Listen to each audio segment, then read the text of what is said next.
Okay, I think we've got just about everyone in here, at least the slows flowed down.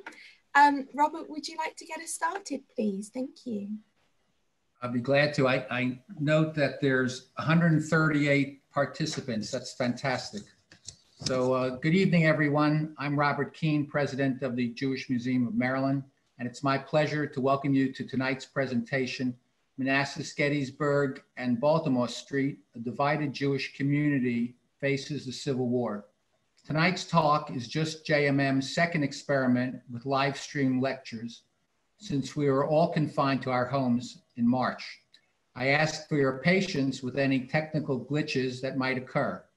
If you have any technical challenges during the talk, please use the chat feature, which can be accessed by clicking the chat button at the bottom of the screen, and someone from the programs team will attempt to assist you. In the museum, this would be the point in the introduction where I would ask you all to silence your cell phones. Tonight, we ask you that you keep your microphones muted and submit questions via the chat feature for Marvin to answer at the end of his talk. Once the presentation begins, we recommend that you pin Marvin's video by hovering over his video screen, clicking the three dots in the upper right corner and selecting Pin Video. This will ensure that you only see Marvin and his presentation slides. Finally, when the presentation ends, or if you need to leave early, simply hit the Leave Meeting at the bottom of your screen to exit. By the way, we are delighted to provide tonight's talk free of charge. But speaking on behalf of the board of the Jewish Museum of Maryland, we'd be even more delighted if you went to the JMM's website at the end of the talk and pushed the donate link. We will also share the donation link in the chat box. Now, as I mentioned, tonight is still an experiment. And for an experiment, you need a guinea pig. You need a willing volunteer. And tonight, our volunteer is none other than JMM's own director, Marvin Pinkert. Marvin has served as our museum's leader since 2012. Before joining JMM, Marvin's 31-year museum career, including 11-year stints at the Museum of Science and Industry in Chicago, and as director of the National Archives experience in DC. Marvin holds a BA from Brandeis, a master's in Japanese studies from Yale, and a master's of management from Northwestern University. Please welcome Marvin Pinkert. Thank you, Robert. So you got to give me a second as I look over the list of names of people who are here, because I see names that include my cousins from Alabama, Chicago, and California. I see names of kids I went to Hebrew school with who I haven't seen in 50 years. I see names from the National Archives and from the Museum of Science and Industry. For you, this is a lecture. For me, this is an episode of This Is Your Life. And I'm just delighted. Who says that quarantine can't bring people together? So let's begin.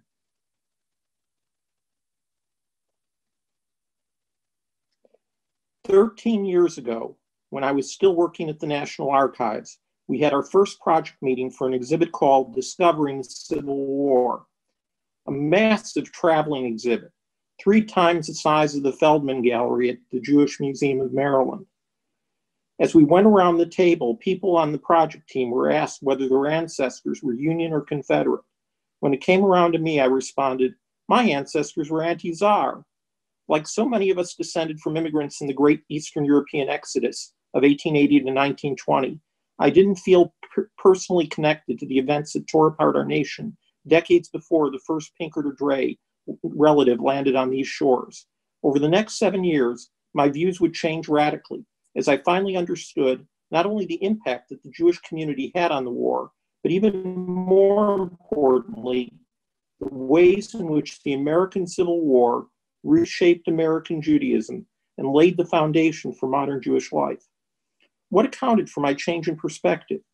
Well, in 2013, the Jewish Museum of Maryland hosted the exhibit Passages Through the Fire, Jews in the Civil War. That December, my former colleagues at the National Archives invited me to come down and speak about the exhibit. My audience would be a lot more familiar with Civil War history than the average man on the street, and this required a bit more research than my typical 90-second interview with a reporter. The slides I'm sharing today are taken from that presentation, though I've tried to update it with a little of what I've learned since 2013. Within a week of my arrival as the new executive director at the Jewish Museum, I received a call from a pair of colleagues at the American Jewish Historical Society and Yeshiva University Museum. They had been working with my predecessor on a project to create an exhibit on Jews in the Civil War. They had two questions for me. One, did the Jewish Museum have any Civil War artifacts? And two, was I still in? Would I agree to host the exhibit? The first question was easy. Yes, we had at least one Civil War artifact, but it couldn't travel because it was the size of an entire building. I knew the Lloyd Street Synagogue was a site in the debate within the Jewish community over slavery. The second question gave me greater pause. I had been living with the Civil War at the National Archives for more than 4 years. That was longer than the war itself. The question came down to, was I prepared to re-up for 2 more years of service, or would this be a good time to buy a substitute? So, don't get me wrong, I found exploring the Civil War fascinating. Always another surprise waiting around the corner. I remember the first time I saw this hand-painted flag, for example. What a beautiful piece, I thought, until I understood the backstory, that this was actually a petition supporting the Crittenden Compromise and the preservation of slavery. So I love surprises, but my initial thought was still, been there, done that.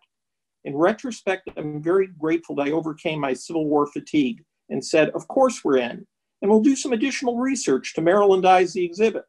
I'm sure my staff was thrilled. The exhibit and its companion Civil War tour of the Lloyd Street Synagogue were built around 4 themes. The first of these is simply, we were there, which is not as obvious as you might think. While Jewish history on this continent begins early in the colonial era, the Jewish presence is not significant in numbers until the last 2 decades before the Civil War.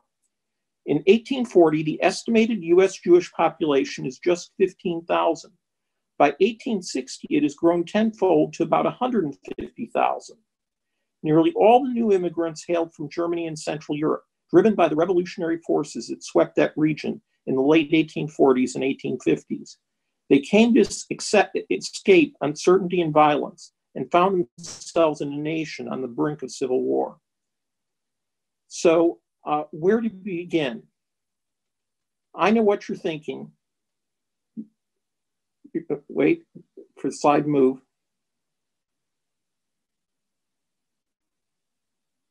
I know what you're thinking. You're losing your marbles, Pinkert. That's the wrong war. Indeed, this is a picture of a Revolutionary War reenactment in Williamsburg, Virginia. When I gave this talk at the archives 7 years ago, I thought I found the perfect quartet of Jewish Civil War participants, all featured in the exhibit, and all located in and around Williamsburg during the same week of the war, 2 Union and 2 Confederate. From May 5th to 7th of 1862, Williamsburg was the center of a series of major Civil War battles. The outcome of the Peninsular Campaign is pointless.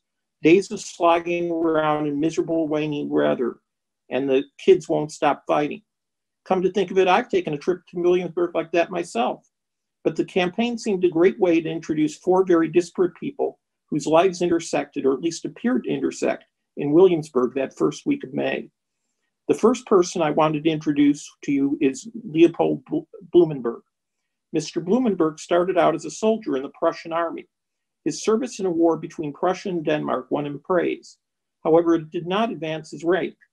For you see, BLUMENBERG had one major liability in the Prussian army. He was Jewish. So he decided to come to America, got off the boat in Baltimore in 1854, and started his own business. He also started to attend Har Sinai congregation, and under the influence of Rabbi EINHORN, about who we'll hear much more later, he became an ardent abolitionist. In the post-war period, I'm sorry. I see that I messed up the pages. Okay, we'll figure this out. No one was surprised when at the start of the war, BLUMENBERG, with his military background, was invited to form Baltimore's 1st Union Regiment. Baltimore's pro-Confederate mob put BLUMENBERG near the top of their list of candidates to be lynched. He had to barricade himself in his room for 3 days when the mob ran wild in April 1861. but he eventually succeeded in forming the unit known as the 5th Maryland Infantry, and in October 1861 was elevated to the rank of major and commander of his regiment. The unit is sent to Fortress Monroe near Williamsburg for training, and that's how Blumenberg ends up as part of our foursome. This sword is a much prized item in our permanent collection at JMM, a gift to Major Blumenberg from his friends on the occasion of his elevation to command. Later that fall, Major Blumenberg and his command were sent back to Maryland on the most horrific day of combat in the entire war. He was wounded on the sunken road at Antietam, the road that earned the name Bloody Lane. He never fully recovered from his wounds. He was reassigned from combat to become provost marshal for the 3rd District of Maryland, and that's where things get murky. Blumenberg is brought up on charges of abuse of office, allegedly torturing men to make them confess they were deserters. It's said that Lincoln personally intervened in the courts-martial, suggesting that Blumenberg, who risked lynching by a mob at the start of the war, deserved the benefit of the doubt. We'll never know the truth. Both Blumenberg and the case against him were dismissed. He eventually succumbs to his war wounds and dies in Baltimore in August 1876. Our second character connected to Williamsburg, I admit a little obliquely, is Colonel Max Friedman of Cameron's Dragoons. Colonel Friedman leads a Pennsylvania cavalry unit that enlisted many Jewish horsemen from Philadelphia. Jewish equestrians, who knew? So Colonel Friedman's unit, Cameron's Dragoons, are assigned scouting duties at Williamsburg. After I made Friedman a part of our Williamsburg foursome, I learned that he actually left his unit a couple of months before the Peninsular Campaign, suffering from rheumatism. So Colonel Friedman was spared tramping through the mud, but as we'll soon see, he's ultimately more renowned for the role he played in asserting Jewish equality in the armed services. The cavalry for the Confederacy at Williamsburg is led by Jeb Stuart. And no, I'm not going to tell you that Jeb Stuart was Jewish, but his trusted messenger was. Just 2 months before it opened, I started to explain our plans for the Civil War exhibit to a community leader who was visiting the museum. She said, "Oh, you know, my great-grandfather fought for the Confederacy. He sent messages up and back between Jeb Stuart and his commanders. I have a letter in the attic from my great-grandmother detailing his service and capture. I think it has something to do with hemorrhoids." And that's how Leopold Levy entered as a latecomer in our story. The photo of Levy comes from decades after the war. According to his wife's letter, Levy was captured by the Union while on a home visit and forced by his captors to ride bareback to D.C. over a span of 3 days. Mrs. Levy claims that her husband never fully recovered from the nerve damage of this horseback ride. In including the fourth character, Lazarus Goldheim, there were 3 facts I thought I knew. 1, the 1st Virginia Cavalry was led by Jeb Stuart. 2, as I just mentioned, the 1st Virginia Cavalry fought in the Peninsular Campaign. And 3, Lazarus Goldheim was a sutler for the 1st Virginia Cavalry. You can see it right on this coin. So I concluded that Goldheim was at Williamsburg. For the uninitiated, let me try to explain what a sutler is. The sutler was a merchant whose wagon supplied the soldiers with the necessity of life, such as tobacco, hot coffee, and sugar, and when permitted, booze. And after all, there was no PX in 1862. We did not have a photo of Lazarus Goldheim, but we do have this sutler's token. Tokens like these were issued by merchants to soldiers because of the shortage of coins both north and south. Soldiers were paid in paper currency and had to exchange the paper for tokens to make it useful. This token was only redeemable at the Goldheim supply wagon. I probably don't have to explain that this was a very profitable arrangement. Of course, in the South, the face on the paper bill might also be Jewish. This $2 bill bears the likeness of Judah P. Benjamin, who served as both Secretary of War and Secretary of State for the Confederacy. Born in the West Indies, Benjamin may have been part of the first confirmation class of America's first Reformed congregation in Charleston, South Carolina, a congregation his father helped found. The records of the temple were lost in a fire, so we can't know for sure. Benjamin would marry a Roman Catholic bride and did not actively participate in Judaism in his later years. Still, his contemporaries considered him Jewish. Now it's time for me to admit where I went wrong. All the facts I told you about Goldheim were true, but my conclusion was false. You see, Goldheim was a sutler for the Union's 1st Virginia Cavalry, not Jeb Stuart's Confederates. Some of you will remember that the state of Virginia split over the issue of secession. creating what would become in 1864 the state of West Virginia.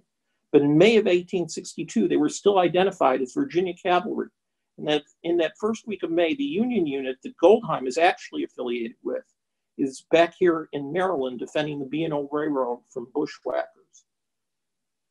While the exhibit was on view, I heard the story of a fifth Williamsburg connection I can't resist sharing. Ross Kelbaugh came to the JMM to speak about Jewish Civil War photographers.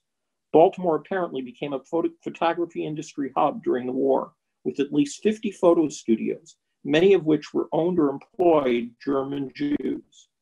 The BENDANN brothers pictured here were among the most successful, managing to have both Confederate and Union patrons during the course of the war. But it's actually their young colleague named David Backrack who finds himself sent to Williamsburg in 1862. He writes back that soldiers value pictures so highly that he is able to sell photos for $1 that cost him 10 cents to produce. This windfall will provide the foundation for 3 generations of portrait photographers in the Backrack family. Let me move the clock ahead to a second point of convergence. Okay, I'll admit that I've got the wrong place, but I have the right day, December 7th, 1862. And it's a battle at sea off the coast of Cuba rather than Hawaii. And beyond doubt, it was a day of infamy. This illustration from Harper's Weekly pictures the encounter of the CSS Alabama with the US mail steamer Ariel. The Alabama was arguably the most notorious commerce raider of the Civil War. She preyed on Union shipping for almost 2 years, capturing vessels from Mexico to Singapore. The Alabama's captain, Raphael Semmes, one of the stars of the National Archives exhibit 10 years ago, was said to be a model for Rhett Butler. As I recall, we made no mention of the Alabama's quartermaster in 1862, a man named Adolphus Marmelstein, known to his friends as Artie. Marmelstein was born in Baltimore and raised in Georgia, where he learned to pilot ships. He was perhaps the highest-ranking Jew in the Confederate Navy. The steamship Ariel carried an unusual cargo, a company of 126 Marines being redeployed from the Western Front. Seeing the guns on the Alabama, the Navy officers commanding the Ariel moved for immediate surrender. The captain leading the Marines was David Mendes Cohen, seen twice in this wonderful double exposure, probably made by the BENDANN brothers. Cohen was outraged at the idea of putting down his arms without putting up a fight. But at sea, the captain of the ship, not the captain of the Marines, had the final word, and Cohen had to settle for his parole to a Union port. Cohen's Marines would see combat in the war. They were deployed to Manhattan to put down a rebellion within one of the Union's army regiments. The Alabama continued on its path of plunder, and many of you on the call tonight may have seen its final act. If you've been to the Philadelphia Museum of Art, you've probably passed by this painting of the sinking of the Alabama by Edward Manet. As for Mr. Marmelstein, he appears to have transferred to another ship long before the Alabama reached its end at Cherbourg. He had the opportunity to embellish his life story until he passed away in 1922 at age 85. Now, when I say we were there, I don't just mean we Jewish guys were there. Jewish women also played multiple roles in the conflict. Pictured here is Ernestine Rose. She is born Ernestine Pawlowski, the daughter of a Polish rabbi. Ernestine, like Judah Benjamin, marries outside the faith, and like Judah Benjamin, abandons her theological connection to Judaism. Her contemporaries, however, simply doubled their contempt for her, condemning her as both an atheist and a Jew. Actually, the real dislike for Mrs. Rose was that she was both an abolitionist and a feminist, a woman of incredible bravery. She went to Virginia in the 1850s to lecture on the evils of slavery and barely escaped that adventure with her wife. Phoebe Yates Levy Pember went to Virginia too, but on a very different mission. Phoebe Levy grew up in one of the wealthiest families in Charleston. Her 5 sisters and brothers were deeply committed to the Confederate cause.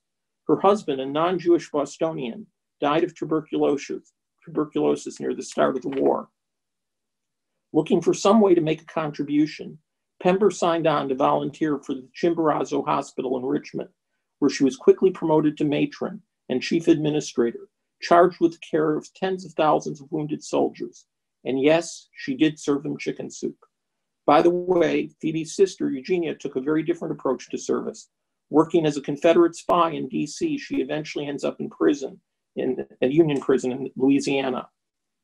So if our first theme was we were there, our second theme was that there was here in places like Baltimore. The war was not just fought on open battlefields. It was part of the fabric of daily lives in cities too. The Pratt Street riots in Baltimore resulted in the first real bloodshed of the Civil War. This map superimposes the location of Baltimore's 5 1860s synagogues onto the map of the riots. It's pretty obvious that all of them are within a few blocks of the action. Harry Ezrati, who I believe is on this call, wrote an excellent book on the riots, also notes that many in the mob were veteran rioters. The so-called blood tubs were an enforcement arm of the party that had captured both the Maryland governor's and Baltimore's mayor's offices in recent elections. The party today we know as the Know Nothings. They had practiced in mob action from their earlier anti-Catholic and anti-foreigner activities. And this linkage between anti-foreign and anti-union sentiment is another reason the war felt close to home for many Maryland Jews. Given the history of the region, it seems quite natural that these cannons on Federal Hill are not facing south, they're facing downtown Baltimore. The threat of treason and uprising was palpable. It's hard for us to imagine today, but both before and during the war, Baltimore was the largest city in a slave state, more than the third larger than the next biggest city, New Orleans. In the 1860 election, only 2.5% of Marylanders voted for Abraham Lincoln. Overall, Jewish loyalties tended to follow the patterns of their neighbors, influenced by whether their state was Union or Confederate, or in the case of Maryland, Kentucky, and Missouri, divided. When you consider that most of the Jewish community had lived in their new homeland for less than 12 years, the intensity of their passion for one side or another is really remarkable. Another aspect of the proximity of the war in Jewish life is the way that ritual life is shaped by the war. This Purim celebration in New York is transformed into a charity fundraiser. Many modern Jewish-sponsored hospitals and charities had their origins in the Civil War. Even on the battlefield, the rituals of Jewish life intersect. Marcus Spiegel of Ohio, whose brother will popularize catalog sales in the post-war period, writes home from Southern Virginia that a local has told him there's a synagogue in Norfolk where he can pray on Yom Kippur, and asks his wife to hold the kids back from school on that holy day. Both Northern and Southern commanders found themselves with requests for leave for holidays they'd never heard of. The Confederacy is said to have been slightly more liberal at this point. The exhibit contained a note from General Lee allowing for some leave for Passover, as well as suggesting that soldiers be permitted to hold a Passover Seder in camp. Okay, Louis Brandeis and Henrietta Szold did not fight in the Civil War. Brandeis was born in Kentucky a few years before the war, and Szold was born in Baltimore in 1860. They were just children during the war, but the world in which they grew up, a world in which American Jews can play leading roles in national and international affairs without abandoning their Jewish identity. That world is shaped by the Civil War. And this, our third theme, plays out across two pivotal events. At the start of the war, Congress is kind enough to provide the Army with regulations covering nearly every aspect of military life. The one on the screen was particularly dreadful.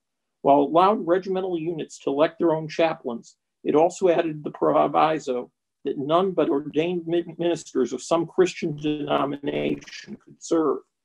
Remember Colonel Friedman? Well, his mostly Jewish regiment elects a man by the name of Michael Allen to be their chaplain. His non-denominational sermons were reportedly quite popular.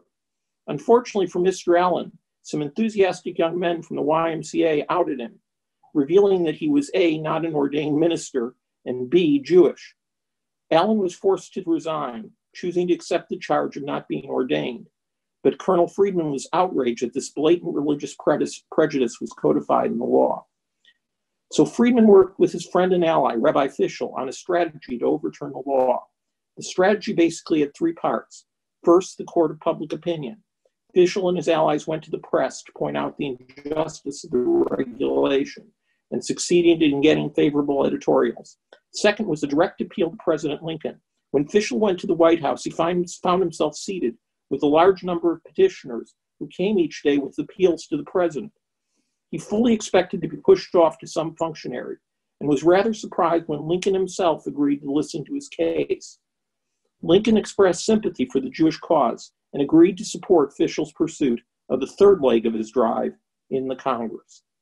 This, no surprise, was the toughest arena. Opponents of change in the regulation offered dire warnings that if a Jew could be a chaplain, someday a Mohammedan or Hindu might be a chaplain. A compromise was achieved and the word Christian was dropped. In September 1862, about 1 year after Allen resigned, Rabbi Jacob Frankel was chosen as the first openly Jewish chaplain in the U.S. Army. Historian Bernard Korn points out that the real significance of this episode is not the change in the military code, but rather that for the first time in our history, the Jewish community had organized to push back on an unjust federal law, and we had won. But the chaplaincy wasn't the only struggle for equal status Jews faced in the Civil War. Just 2 months after Frankel's appointment, on the first night of Hanukkah of 1862, General Grant issued an order known to history as General Order Number 11, expelling Jews, quote, as a class, unquote, from the territory he controlled, which includes most of Kentucky and parts of Tennessee and Mississippi. Grant's ostensible reasoning was that some Jews were involved in the illegal black market in cotton between South and North. Why this caused him to conclude that the solution was to uproot all Jews, men, women, and children, and take them away from their homes and businesses is a matter for speculation. I invite you to read my Brandeis classmate Jonathan Sarna's recent book on the topic of General Order Number 11. He offers some fascinating explanations of Grant's decision. Once more, Jews are mobilized to come to Washington and petition the president for redress, even as some families started packing their bags in Paducah. Rabbi Weiss of Cincinnati and other Jewish leaders persuaded Lincoln that this was a grave injustice. In countermanding Grant's order, Lincoln specifically noted that no group of Americans of any religion should be treated as a class. Near the end of the exhibit, we featured some of the ways this story continued in post-war American history. Jews had a hard time forgiving Grant for his political behavior. For his wartime behavior. One of my favorite pieces was a political tract from 1868 when Grant runs for president. In a great use of irony, the pamphlet says, quote, as a class, we rise up and vote against you like one man, unquote. But for his part, Grant seems to spend much of his presidency making amends for his indefensible action. He's said to have appointed more Jews to government positions than all of his predecessors combined, including one young cadet to the Naval Academy named Albert Michelson, who will go on to be the first U.S. winner of the Nobel Prize in Physics. He also makes a personal contribution to Adas Israel Congregation in D.C., and he's the first sitting president to attend a consecration of a Jewish house of worship. Today, that synagogue sits over the 395 expressway. It's in waiting to become the Albert and Little Small Capital Jewish Museum when the COVID crisis is passed.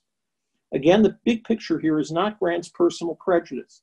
It's the fact that the Jewish community dealt effectively with legal discrimination and became engaged with national political life. The last theme of the exhibit is the profound impact the war had on American Judaism. I would again illustrate this with a Maryland story. How did Baltimore Street become a battle line in the Civil War? You'll read about the Gettysburg and Manassas battles in history books because we understand the piece of the war that involves guns and bullets. But ultimately, the Civil War was not about capturing territory, but about capturing hearts and minds. And this is what makes Baltimore Street another battle line. At the outset of the war, the Lloyd Street Synagogue, a block south of Baltimore Street, was occupied by Baltimore Hebrew congregation. Today, Baltimore Hebrew is a well-known Reform congregation, but in 1861, it was dominated by traditionalists. Rabbi Bernard Illoway of St. Louis was recruited in 1859, the third in a line of Baltimore Hebrew rabbis deeply devoted to preserving Jewish practice, keeping kosher, keeping the Sabbath, in the face of the temptations of American society. It's in that context that Illoway responds to the fundamental moral challenge of the Civil War.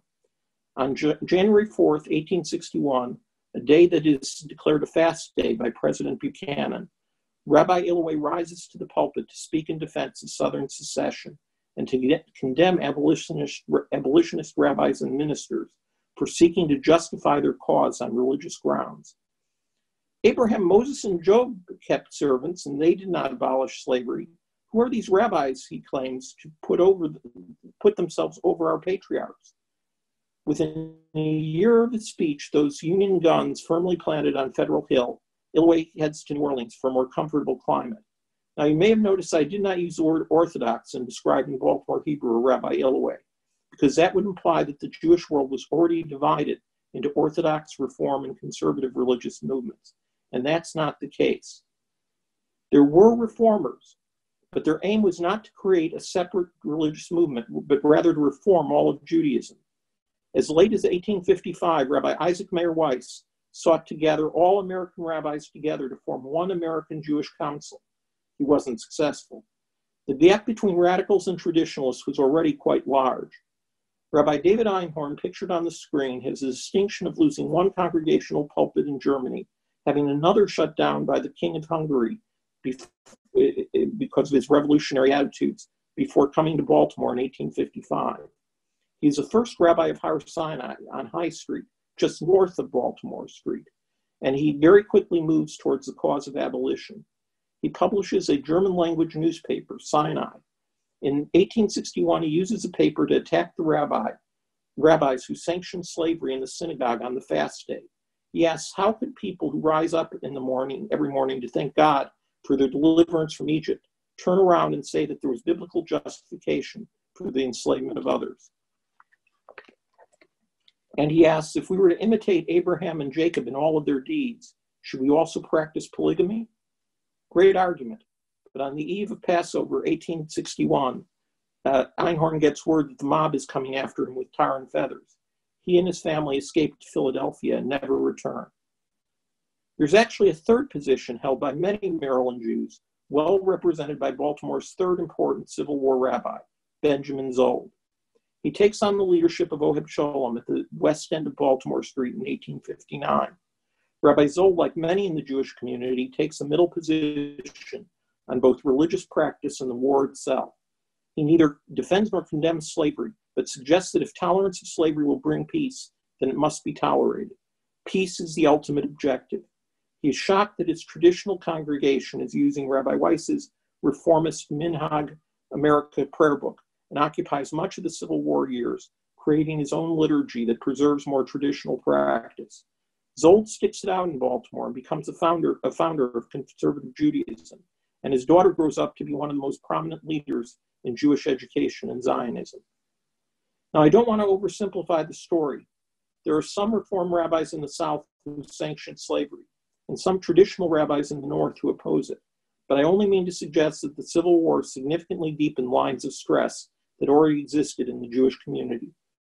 At the start of the war, two board members, most frequently mentioned in the minutes of Baltimore Hebrew congregation, are Jonas Friedenwald and Moses Wiesenfeld. By the end of the war, Friedenwald's family has been torn apart by divided loyalties, and Moses Wiesenfeld has been sent to prison, accused, his family said falsely accused, of aiding the Confederacy. Their names disappeared from the minutes. The power shift sets the stage for Baltimore Hebrew becoming a Reform congregation. The American Judaism that emerges from the Civil War is, on the one hand, more confident of its position in the nation and the world, and more committed to social justice at home and abroad. But on the other hand, it is forever scarred and torn by the war that divided America. When we opened Passages Through the Fire, I decided to Google the precise date of the opening 150 years earlier. I Googled October 12th, 1863 as a search term. Don't ask me why, I still have to get a life. Lo and behold, this page popped up from the New York Herald Tribune. To my surprise, the feature article shown on the right was about Baltimore. It seems the Russian fleet apparently had arrived in the harbor on a goodwill visit.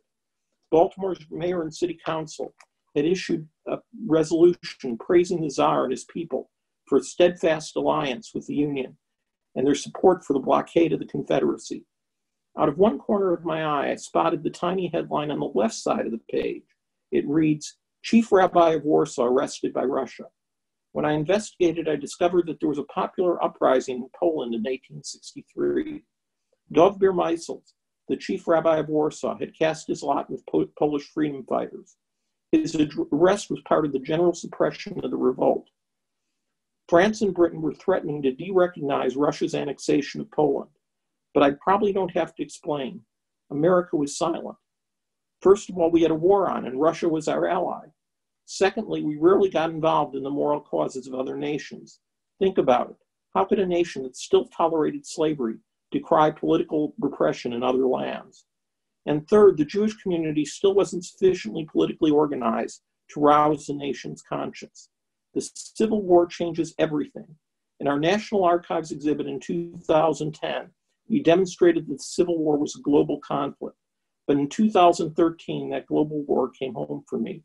I realized how so much of the American context for Jewish life that I take for granted was in fact shaped by a conflict in our rearview mirror that's a lot closer than it seems.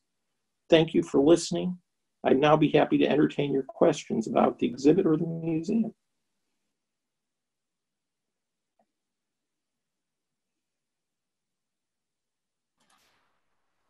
Okay, thank you so much. As a very quick reminder to everyone while I turn on my video, please take a moment to submit questions via the chat box.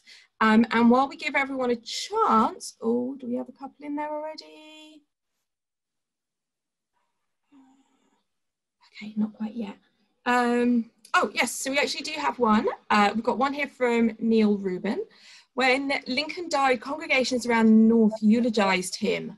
I've never found a reference in Baltimore. Do you know of any?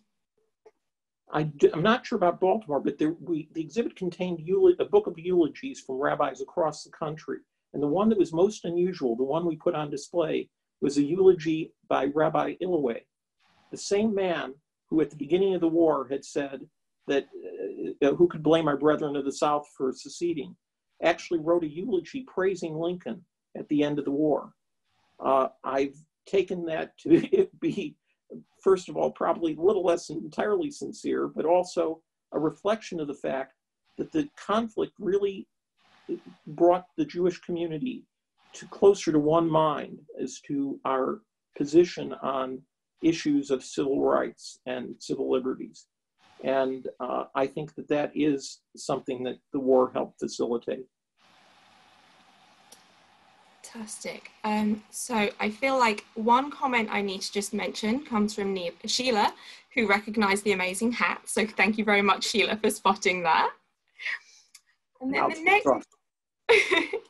the next question is coming from Jeffrey Landau, who said, wasn't the Tsar who sent the fleet to Baltimore Alexander II who freed Russia's serfs by edict? That is true. But he is also the person who, as I indicated, went to Poland and said that he wasn't going to have any resistance there. People's motivations are often quite complex. Let's see, have we got any other questions coming in from people?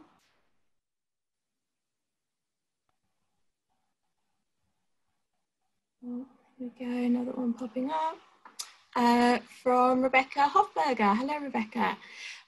Was there a canvassing of Baltimore's historic cemeteries to seek others who may have been involved in the Civil War against the archives? You know, I know that the early ways of calculating who was in the war were to look at lists of names and try to pick out Jewish names. And that was a fairly inaccurate way of doing business. Later, scholars went in and actually tried to make a more accurate tally by looking at the backgrounds of people who were involved in the war and looking at the Jewish cemeteries. And their calculation was that about 7,000 Jewish soldiers fought for the Union and about 3,000 for the Confederacy. Gosh. So quick question here from Nancy. I'm going to jump in and answer. Nancy's asking if we will be sending a recording of the presentation this evening. Yes, we will. Everyone should be receiving that likely on Monday via email once we've got that up onto YouTube. So you can come back and listen again if you missed any little bits. And so our next question is going to come from Mark Newman, who asked, do you think the proportion of Jews who served in either the Union or the Confederacy match the proportion who served from the general population? Yes. I do. That is to say, given that you're talking about 150,000 people out of 35 million, the number which I just gave you, which is 10,000, is a pretty good showing. You know, the page of my script that I missed, which I will now refer back to, is the page where I note that Mark Twain made the slander that Jews were reluctant to stand by their flag and that they had not fought in the Civil War. And he eventually retracts it, but there was a long-standing myth that Jews were not willing to serve. Now, I'd also point out that on the northern side, a fair number of the Jews serving were substitutes. That is, they arrived at the harbor in New York and were given $300 and a ticket to Shiloh and had no idea what they were doing when they accepted the money. So there are all sorts of reasons that Jewish soldiers end up in the war, but most of them were volunteers. So I'm going to jump to Carl's question because I think it follows on from here. So Carl asked if 10,000 Jews fought for the North and South, is there an estimate of how many A, lost their lives in the war, and B, those that were imprisoned by opposing forces? That I can't tell you. That you're going to have to go to a real expert for that. Thank you, cousin.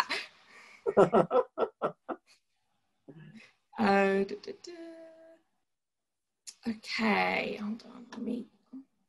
Sorry, I'm trying to make sure I get to everybody here. I know I saw Toby asked a question about asking if there are any living descendants of any of the individuals you'd spoken about. I'm sure that there are living descendants of many of the individuals I've spoken about.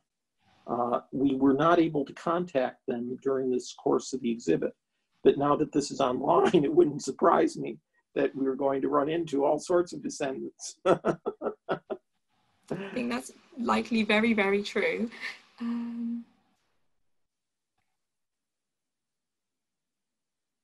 So there's a question here, why did Southern Jews support slavery since didn't most of them live in cities and not own slaves? That is not necessarily true. The fact that most of them lived in cities is probably true, but even someone like Mendes Cohen, who lived in Baltimore, owned 2 slaves.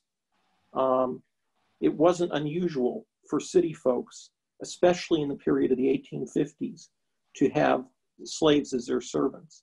Many of these people, again, I'm going back to the Cohen household, were later replaced by immigrant servants, but initially the servant population was largely made up of slaves. I'm going to jump in and just say thank you very much, Beth. You are completely right. Of course, Betsy Kahn is a descendant of both Jonas Friedenwald and Moses Weissenfeld. And didn't we have portraits that Betsy loaned us in the exhibit, in fact? Sorry, Betsy, if you're there, I apologize. Rabbi Rubin mentioned that the Jewish war veterans was formed to counter the myth that Jews did not serve during the Civil War. Which yes, that's true. And Sandra asked if you could talk about any possible Jewish abolitionists that you know of. Well, in addition to the 2 that I mentioned in the program, which include Rabbi EINHORN and the BLUMENBERG, who were both abolitionists. There were several other prominent abolitionists, both before and during the war. Among them, again, the lady that I mentioned, Ernestine Rose, was prominent in the abolitionist movement. And hold on. I did just see one question there about where largely Jewish community was living. Were they more in the north or the south at the time of the Civil War? The Jewish community was all over. There was beginning to be a concentration of population in New York, but it was nothing like the percentage of the Jewish community that would come later on at the second wave. You have, the rumor was that 1/3 of the defenders of Vicksburg were Jewish. And of course, when the Jew bill, which is infamous in Maryland, the bill that finally liberated Jews from the constraint that they couldn't run for public office, when that's debated, the editorials in favor of opposing bigotry in Maryland come from places like Vicksburg, Danville, Tennessee, all sorts of small rural communities where the Jews had settled.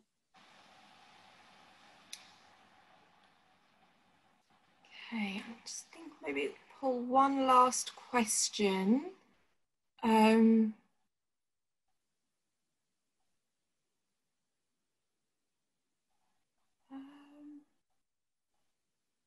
So there's a question here about supply chains and commerce, asking about support roles and interests from home fronts, and asking about how you would approach these roles in context. I'm not sure what all of that may refer to. One of the speculations that is, for example, for Grant's action, is that his father, Jesse Grant, was dealing with a couple of Jewish merchants, and that they had made deals that used his relationship with the general in order to circumvent the patrols and allow the goods to pass from north to south and vice versa. And so there's a lot of commerce taking place during the Civil War in all sorts of directions.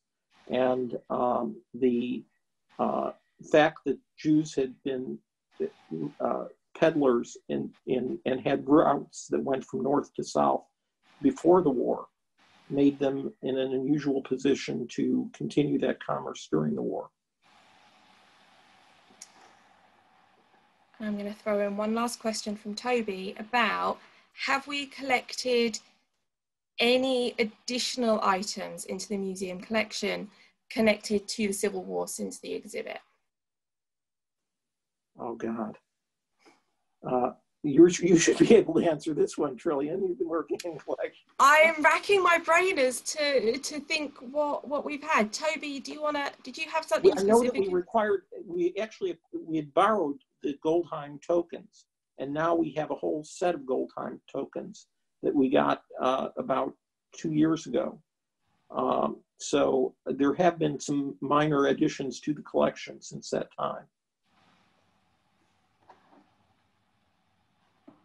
Okay, I think then if we leave it at that, and then Marvin, you want to wrap us up for this evening? Yes. Well, first of all, thank you to everyone who's on the line. You've really made my week, and I appreciate your bearing with us on this experimental run. I do want to say that if you're interested in more, Laura, I can recommend the website we've created on the amazing Mendes Cohen, which is an exhibit that we did after the Civil War exhibit. We seem to have lost the slide. Oh, there we go. And it gives a much more history of the Baltimore community, both before, during, and after the war. Mendes Cohen is one of the heroes of Fort McHenry. Wondernauts is activities related to our next exhibit, Jews in Space, which is opening in the Physical Museum on September 13th. But I'll be talking about it just next Saturday night at Balticon. So if you haven't had enough of me, you can go to that site. Similarly, if you really haven't had enough of me and you want to hear about the family business, our current exhibit is Scrapyard. And I have a talk that has been recorded and preserved at the Jewish Museum of Maryland on the subject of Lives Built on Scrap, a family biography. And I invite you to go there as well. So I hope that you'll take advantage of one of those experiences. And I want to remind you about the donate link. It would be helpful. It would be much appreciated by the board as well as by ourselves. And Laura is going to share a survey with you because we're constantly trying to improve our programs. And so if you respond to the survey, I'd much appreciate it. Have I covered everything, Trillian? I think you got it all. Yeah, absolutely. Thank you very much. Thank you so much. See you soon. Yes, thank you everybody for joining us this evening.